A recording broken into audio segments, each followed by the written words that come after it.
Boa tarde, tudo jóia? Tudo jóia aí? Pessoal da internet também, tá ouvindo legal? Beleza? Beleza, pessoal.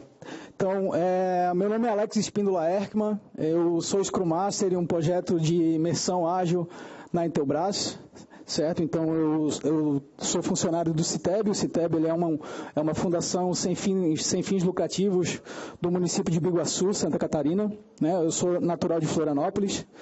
E, por meio da lei de informática, a Intelbras veio buscar essa fundação para desenvolver um projeto de P&D, certo? Esse projeto visa ao desenvolvimento de uma plataforma unificada para sistemas embarcados da Intelbras, então roteadores, access points e sistemas baseados em Core Linux, né?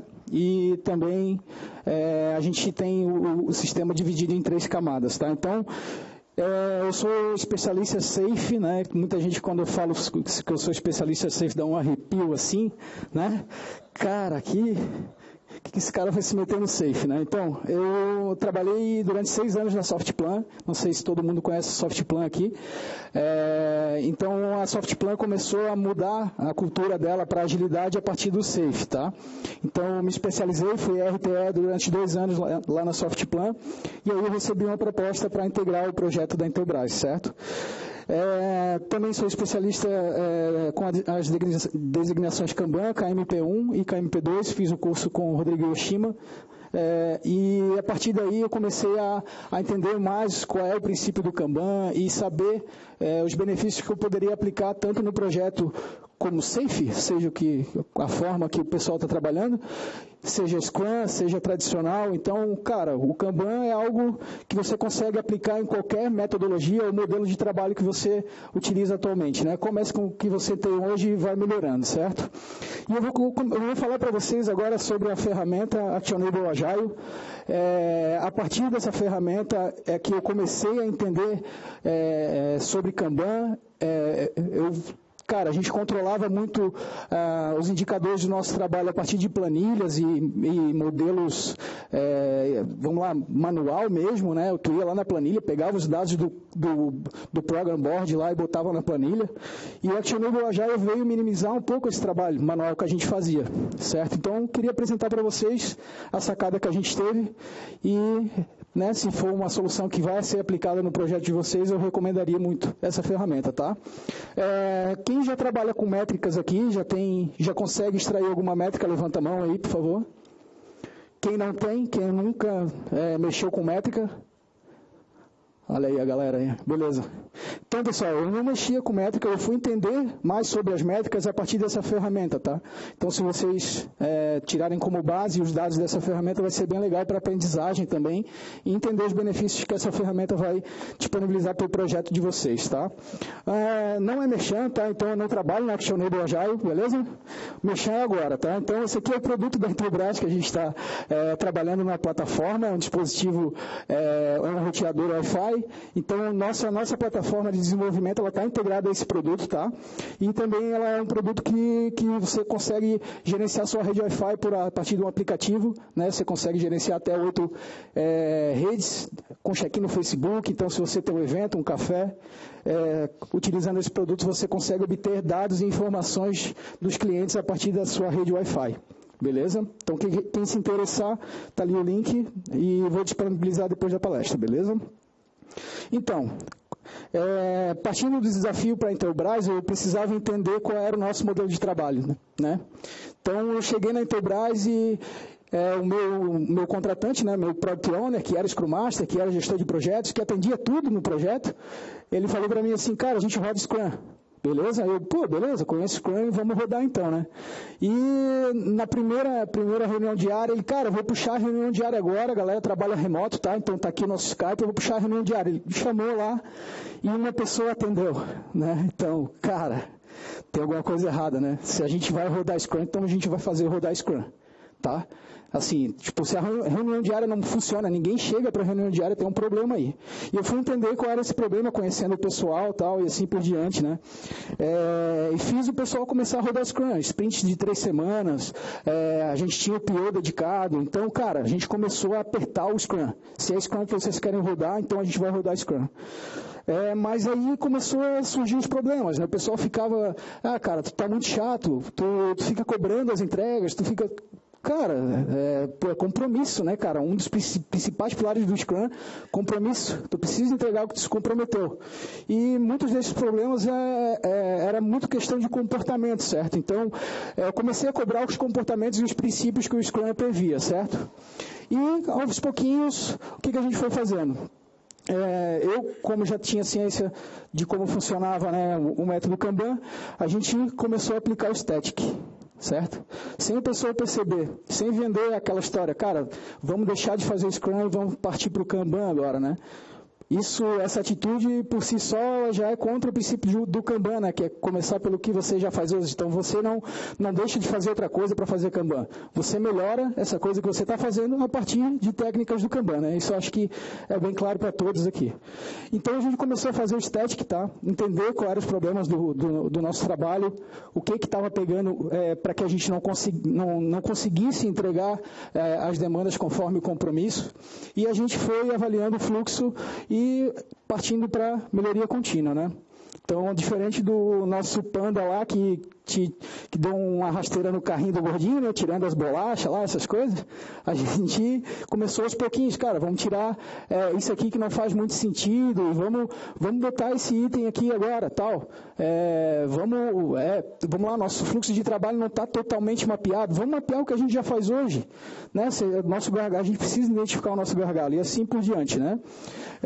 E a tendência é a gente chegar no modelo de maturidade legal para que a gente consiga rodar Kanban. Hoje a gente ainda não consegue, tá? Então eu trabalho hoje ainda com sprints, eu tenho time box de sprint, a cada 3 semanas a gente entrega ainda, só que esse time box a gente considera um final da sprint, né? Um dia inteiro a gente passa fazendo a apresentação das entregas e fazendo retrospectiva, mas a gente considera esse dia para se encontrar, para se ver pessoalmente, porque a gente trabalha remoto, né?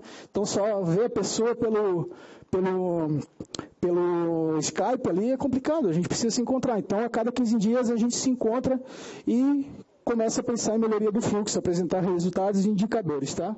Então olhando para o modelo de maturidade aqui, o KMM, não sei se todos conhecem, já foi citado em outras palestras, a gente percebe que o time estava no nível de maturidade 0 e 1, tá? E hoje, com a obtenção de métricas, a gente está transitando aqui da maturidade 2 para 3, tá? Que é deixar de ser algo definido para ser algo gerenciado, certo? Então, a partir das métricas é que você consegue gerenciar. Então, se você não mede, você não gerencia. Beleza? Então, é medir da forma certa. O que a gente precisa medir, né? Qual é o básico que a gente precisa medir? Então, a gente passou muito perrengue por trabalhar remoto com questões de ferramenta, né? A gente não tinha uma ferramenta de comunicação padrão, era o Slack, era o Skype, era o WhatsApp, era tudo numa bola única, né? Então, cara, vamos definir uma ferramenta de comunicação única, aqui a gente vai seguir, aqui a gente vai se comunicar, aqui a gente vai fazer reunião diária. Então, a gente usou o Skype e também a gente começou a usar, a gente já usava nas ferramentas da Atlassian, que é o Confluence, o Jira, né, e o Zephyr. Essas 3 ferramentas são da Atlassian, é uma suíte.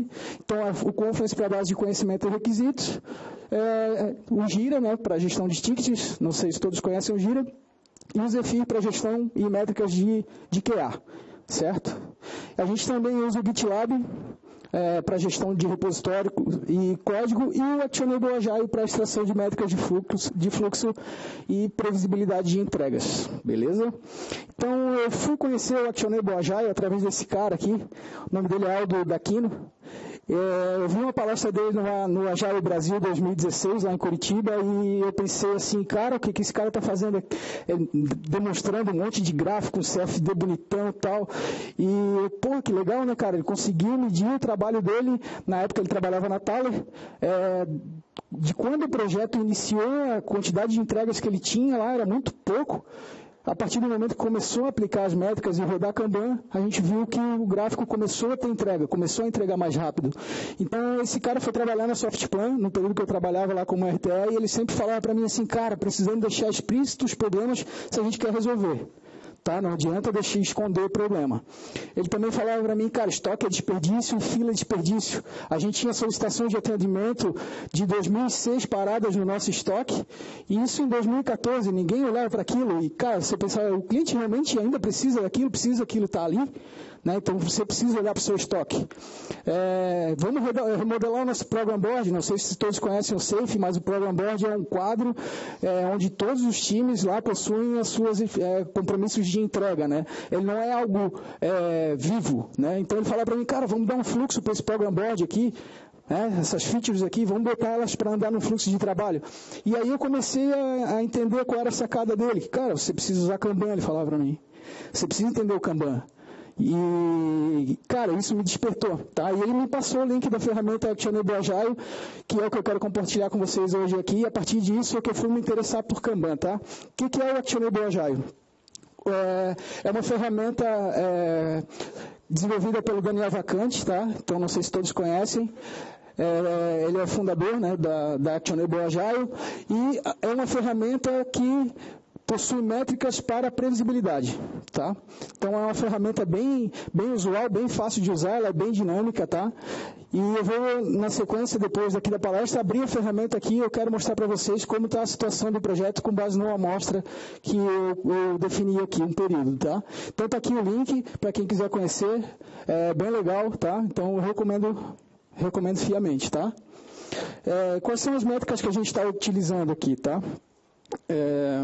Vou começar então passando pelo nosso quadro Kanban, lá no Gira. Então eu não tenho quadro físico, se alguém tiver um post-it aí para me dar, para me sentir o cheirinho, para me sentir, matar a saudade, aí eu agradeço, tá? Eu não tenho quadro físico porque meu time é 100% remoto, beleza? E esse aqui é o nosso quadro Kanban lá no Gira, tá? Então, tá lá o nosso backlog, a gente ainda não tem um upstream, tá? Vai ser importante, é a próxima etapa que a gente quer seguir agora. Nosso ponto de compromisso está lá em To-Do, né? Então, a gente bota um backlog ali, tudo que é objetivo, né? Pensando que o PO vai estar trabalhando nos objetivos e vai elencar o backlog priorizado ali para a gente, tá? Então, só vai entrar o que está acordado entre time e PO, beleza? Então, entrou no To-Do, o nosso ponto de compromisso começa a medir o lead time. Tem o IP limitado ali também, né? A gente pode ver que a fila de code review, ela está estourada, ou seja, o Gira, ele não impede que o item seja passado, mas ele te sinaliza em vermelho na fila, dizendo, cara, tua fila estourou, você precisa atuar ali. Né? Isso é que a gente sempre passa para o time. Outra coisa interessante de falar no nosso quadro aqui é uma coluna de return. Não sei se vocês viram ali depois do tudo. Segundo as boas práticas, um item não deve retornar no fluxo de trabalho. Mas, cara, eu não consegui ainda, já tirei essa coluna e não funcionou, tá? A gente botava a flag ali e o pessoal realmente não atuava, no sentido de que ela precisaria voltar no fluxo para passar novamente por code review, para passar novamente por merge request e aí sim entrar na fila de teste novamente. Isso é um problema que eu peguei no sentido de que a gente trabalha remoto e eu não consigo puxar o cara aqui para, cara, você perdeu esse problema, você precisa corrigir agora. Então, cara, bota na fila novamente e está lá, é prioridade, não tem outra coisa que precisa ser atuada. Retornou, para o que está fazendo ali, bloqueia e vai atuar no retorno. Então é comportamento, né? Então, independente do fluxo que você tenha, se o time diz para ti, cara, não vai funcionar e não está funcionando realmente, eu fui obrigado a voltar atrás até que o time, né, consiga ter uma rotina melhor, né? Então, esse aqui é o nosso quadro, tá? Então, a partir desse quadro, o Actionable, ele tem um plugin de integração com algumas ferramentas. O Gira é uma delas, tá? Então, a gente tem o nosso CFD. Esse CFD, eu botei aqui uma amostra para vocês, no sentido de a gente conseguir identificar que o fluxo está vindo, né? Está vindo um fluxo de entrega legal, pensando do to-do em diante, né? Então, nosso lead time começa no to-do. Então, cara, a gente vê um fluxo legal e a partir de um momento a gente consegue ver, a partir de gargalos, né, que o fluxo de retorno ali está muito alto, está retornando muita coisa, certo? Então aqui, ó, nosso fluxo vem vindo continuamente e os itens de retorno começaram a surgir. Então, a partir disso, a gente, cara, não vamos puxar mais nada do to-do. Até o to-do lá deu uma diminuída na lista dela, na lista dela ali. Por quê? Porque tinha muita coisa em retorno e a gente precisava terminar o que a gente começou. E, a partir dele, a gente consegue identificar alguns gargalos, né? Esse amarelinho também, aqui em algum momento, ele virou gargalo, que é a nossa fila de teste. Então, a partir do CFD, nos deu ação para que a gente consiga tomar ação em cima dos problemas do fluxo. Então, a gente discute junto com o time, olha para o CFD e consegue tomar ação em cima dele. Tá? Inclusive, limitar o IP. Tá? Um tempo atrás, a gente tinha um gargalo enorme, a gente olhou assim, cara, a gente precisa atuar nesses pontos de gargalo aqui. E surgiu do próprio time a necessidade de limitar o IP. Simplesmente eu não falei nada e surgiu deles. Então, cara, passar o conceito e entender quais são os benefícios da gente limitar o IP é importante também passar para o time, né? Então, a gente usa muito o CFD a partir do Actionable. Throughput Run Chart, então a gente tem a nossa vazão semanal, tá? Então a ferramenta pega lá, tu consegue botar o throughput diário ou semanal, né? Então a gente usa muito o semanal e cada pontinho daquele ali é uma semana e no tempo de entrega ali, né? A gente tem uma MEC também que é essa linha de tendência, né? Ela tem a linha de tendência do nosso throughput semanal, onde a gente consegue ver as semanas do mês ali que a gente está entregando mais e, cara, aqui a gente tem uma queda legal. Por que a gente entregou menos nessa semana, né? Entender com o time o que aconteceu. Mudou o escopo, a gente entregou uma funcionalidade e entrou uma coisa nova que a gente não tinha tanta ciência. Então, algumas coisas nesse sentido a gente consegue identificar aqui na vazão semanal do time. Cara, e consequentemente aí depois de uma estabilização a gente começou a subir novamente, tá? Isso aqui é o dado mais recente. Outra informação que a ferramenta dá também é o Lead Time Histograma, né? Então, essa aqui é uma amostra de abril até agora. E a gente consegue ter informações mais rápidas ali do lead time mais frequente, né? Então, cara, o mais frequente aí é 2 dias. Que a gente entra um item no to-do e que ele sai lá em close, integrado no nosso repositório. Né? Então, mas a maioria, vamos lá, 85% dos itens são entregues até aqui, são 16 dias. Então, eu posso garantir que com 85% de certeza, eu vou entregar uma demanda a partir de que ela entra no meu fluxo em 16 dias. É um tempo grande, no sentido, não sei, a gente precisa avaliar qual é a cadência e qual é o fluxo do time, né? Mas, nesse histórico, a gente está em 16 dias para entregar uma funcionalidade. E também a cauda da incerteza, que é um grande ofensor para que esse número esteja em 16 dias. Tá?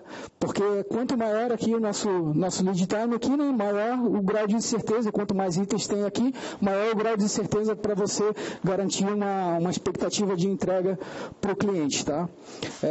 Pensando em expectativa de entrega, né, é bom frisar que não é um prazo. Né? Prazo é um reflexo de um sistema previsível. Então, se você dá um prazo, cara, você vai dar um prazo com um certo grau de confiança. Você não vai simplesmente deixar aqui, eu te entrego em 16 dias. Mas se você tem uma linha aqui que foge a esses 16 dias, você está correndo um risco de atrasar e acabar com o seu compromisso. Beleza? Então, o que a gente faz aí como uma estratégia? Como é que a gente enfrenta a necessidade de prazo lá do pessoal do projeto da Intelbras, tá? Então, eu vou dar um exemplo rápido do que a gente fez aqui. A gente tem a quantidade de features, né, épicos ou necessidades do cliente, que já estão prontas e a gente fez uma quantidade de histórias que essa necessidade foi quebrada. Né? Então o time quebrou lá em média, lá no final ali, em média 21 itens, certo? Uma feature, em média, são quebradas em 21 histórias, ou itens, ou valor, nesse sentido. E o que a gente pegou? Features futuras, necessidades. Em vez do pessoal chegar lá, numa reunião de planejamento, estimar em, eu preciso dessas tais pessoas, e cada elas são 8 horas por dia, e eu acho que lá no meu projeto, lá no meu Gantt, está dando lá que em dezembro de 2022 eu vou entregar. A gente começou a olhar para o histórico e garantir um prazo no sentido de confiabilidade e percentual de confiabilidade desse prazo. Então, o que a gente pegou? Features novas entrando no fluxo, em média 21 itens, 21 histórias a gente quebra, vamos lá, são 18 features, 378 histórias a gente tem para fazer ainda. Quando vocês entregam essas 378 histórias? vamos lá, a ferramenta Actionable Agile tem um módulo de análise de Monte Carlo.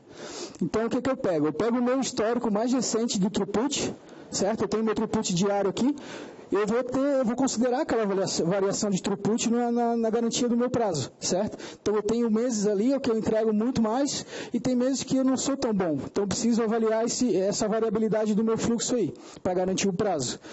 Nesse sentido, a gente olhando aqui, a gente bota aqui na ferramenta, são 372 itens e eu vou começar a partir de fevereiro. Tá? Isso eu estava avaliando, a gente estava avaliando lá em dezembro. Cara, em fevereiro a gente consegue iniciar esse conjunto de 18 features considerado um projetão. E ele nos dá uma projeção lá que, vamos lá, no dia 9 de agosto eu tenho 95% de probabilidade de entregar todas essas 18 features. Então, assim, não é uma garantia de prazo? Cara, não é porque ainda tem 5% de risco disso não ocorrer. Qualquer alteração no escopo dessa história, a gente vai ter que avaliar constantemente, né, semanas ou periodicamente, o que essa alteração de escopo vai afetar no nosso prazo. Né? Então, pensando assim, você parte de um início que lá em dezembro você acha que lá em agosto, com base no teu histórico, não é achismo, você tem um histórico de entrega, que o seu time não vai fugir disso, você garante lá com 95% de confiabilidade a entrega dessa demanda. Tá, então, assim, esses gráficos vêm nos ajudando a dar, né, visão, previsibilidade para o nosso time. Quem quiser saber mais também sobre a ferramenta Actionable Agile, eu fiz um vídeo no YouTube, tá, informando como funciona a integração do Gira com a Actionable Agile. Acho que eu não vou ter muito tempo para a gente explorar a ferramenta nesse sentido, né, mas está aqui o link, tá, eu espero que vocês acessem. Eu vi valor nessa ferramenta, ela é uma ferramenta que ela te disponibiliza 14 dias grátis, né? Ela é uma ferramenta paga. Eu usava 14 dias, trocava o e-mail, botava mais 14 dias, como todo brasileiro, e eu fui usando assim, cara, até que cheguei um momento que o meu link incomodava quando o meu link vencia. E aí eu fui meu gestor, cara, toda essa previsão que a gente está tendo, toda essa visão de estabilidade que a gente está tendo é por causa dessa ferramenta. Então vamos pagar lá $200 por ano e a gente não se incomoda mais com o link. Tá? Então, cara, o cara não pensou duas vezes, ele fechou o olho, cara, vai porque está nos ajudando. Então, isso é bem legal que eu queria deixar para vocês, tá? E uma dica final aí que eu queria dizer para vocês sobre a águia e a galinha, não sei se todo mundo já ouviram, né? Então, assim, se você tem plumagem de galinha, você nunca vai voar como as águias, tá? Então, aproveitem o dia de hoje aí que a gente está cheio de águia aí. Todo mundo aqui pode ser uma águia, porque está no sábado aqui, está aprendendo, né? Então, águia, né? Se você quer voar como as águias, você tem que conviver com elas para ter aptidão para poder voar alto como elas. Beleza? É um prazer estar aqui com vocês, rapaziada.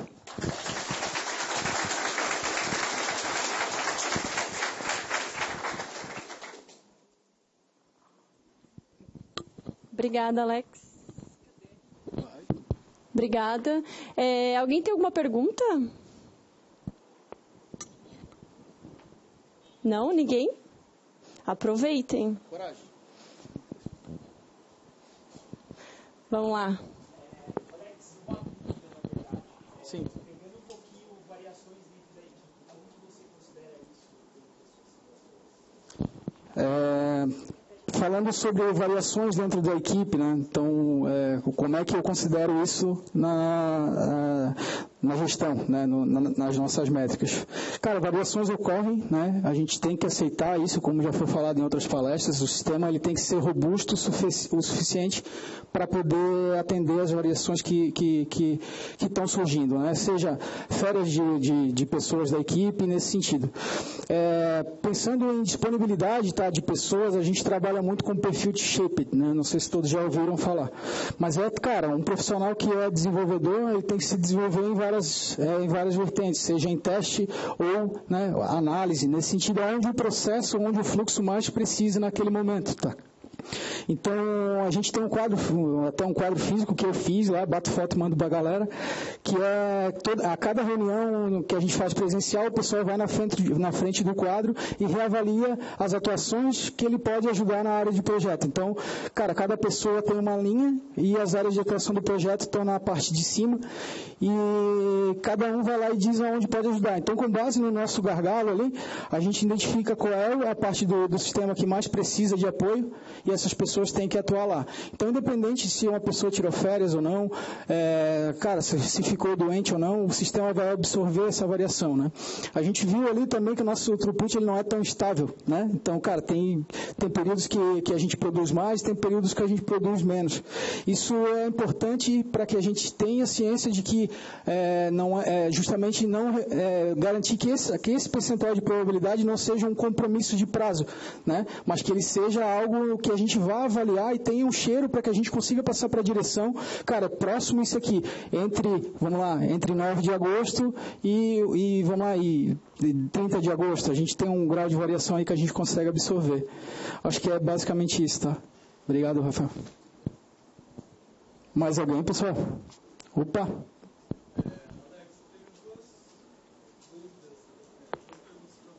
Tá.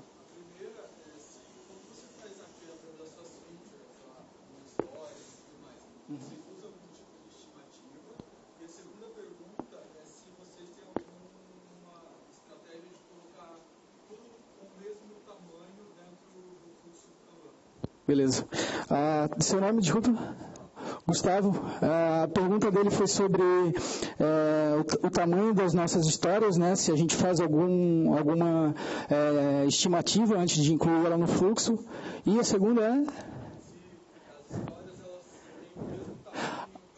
Perfeito. E se as histórias têm o mesmo tamanho para que elas possam entrar nesse fluxo. Então, no início, quando a gente começou a aplicar as técnicas do Kanban, a gente não desconsiderou a estimativa. A gente pediu para que eles estimassem até 3 story points. Se você vê que o time estimou, olhou que aquela história tem mais de 3 story points, ou seja, 5 ou 8, a gente não vai impedir que o time faça, que ela entre no fluxo. Mas a gente vai medir o lead time dela depois a partir dessas estimativas. E a gente começou a fazer esse controle. Né? Cara, histórias de 1 a 3 story points, elas demoram entre 1 e 5 dias no nosso fluxo. Então, não fugia muito disso. Então, legal, vamos manter isso aqui. E histórias de 5 a 8, cara, elas demoravam de 3 a 17 dias. Então, o grau de incerteza é muito alto. Então, a gente pediu para, cara, é um sinalizador. Mais de 5 story points, vocês vão parar e vão focar nessa história para que, se possível, quebrar ela em histórias menores, antes de entrar no fluxo, né? E, cara, agora a gente não faz mais isso, tá? O pessoal já botou no sangue que a quebra de história é importante e eles precisam avaliar esse tamanho antes de poder entrar. Isso a gente está contando muito com o apoio do nosso PO também, que já chega muito fatiado, né? Não chega mais daquela necessidade de feature gigante, assim, pra gente. Aquilo ali, cara, é uma estratégia que a gente usou lá para o pessoal de projeto. Cara, a gente está entrando num projeto novo, a gente precisa ter um cheiro de quando vai ficar pronto. Isso a gente conseguiu fazer com aquela estratégia. Mas para entrar no fluxo, cara, vai passar por um processo de avaliação, o PO vai quebrar essas histórias junto com o time e eles precisam avaliar o tamanho da história antes de poder entrar. Então é um processo gradativo, né? A gente não largou a estimativa de uma vez, vamos parar de estimar, vamos olhar só o histórico. Não, a gente vai ter que avaliar o tamanho do lote, né? Antes de poder abandonar a estimativa. Obrigado aí pela pergunta, Gustavo. Oi?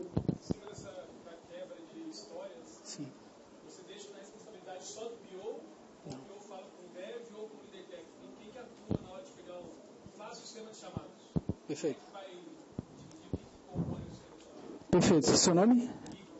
Então, o Igor perguntou se é somente o PO que participa dessa quebra de histórias ou se envolve o dev ou líderes técnicos, né? No sentido dessa quebra de histórias.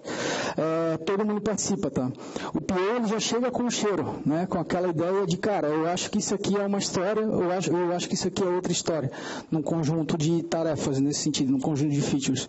E, cara, só vai entrar para o fluxo se o time acordou que, com o PO, isso aquilo vai entrar. Então, eles participam da análise daquele problema, tá? Até porque o nosso sistema é dividido em 3 camadas, tá? A gente trabalha nível de sistema, que é baixo nível, Linux puro ali, né, para software embarcado. Tem a parte da API, que é em Lua, né, então é outra tecnologia, são outras pessoas envolvidas. E tem a parte web, que aí é a liberdade total, não. Pode ser web, tipo Python para desktop e mobile também. Então, cada pessoa vai avaliar aquela demanda, cada membro do time, né, baseado em especialidades de tecnologia, vai avaliar aquela demanda no seu nível. Então, o cara de sistema ele vai olhar, cara, eu preciso disponibilizar essa chamada para a API para que a web consiga tratar lá. Então, tem essa dependência interna de tecnologia e somente os desenvolvedores vão dar o acordo, tá, para que ela entre no fluxo. Então, uma funcionalidade crua que o PO quebrou não vai entrar. Tá? Isso é fechado. Obrigado, Igor. Pessoal, a gente não tem mais tempo para perguntas. A gente vai passar para a próxima palestra.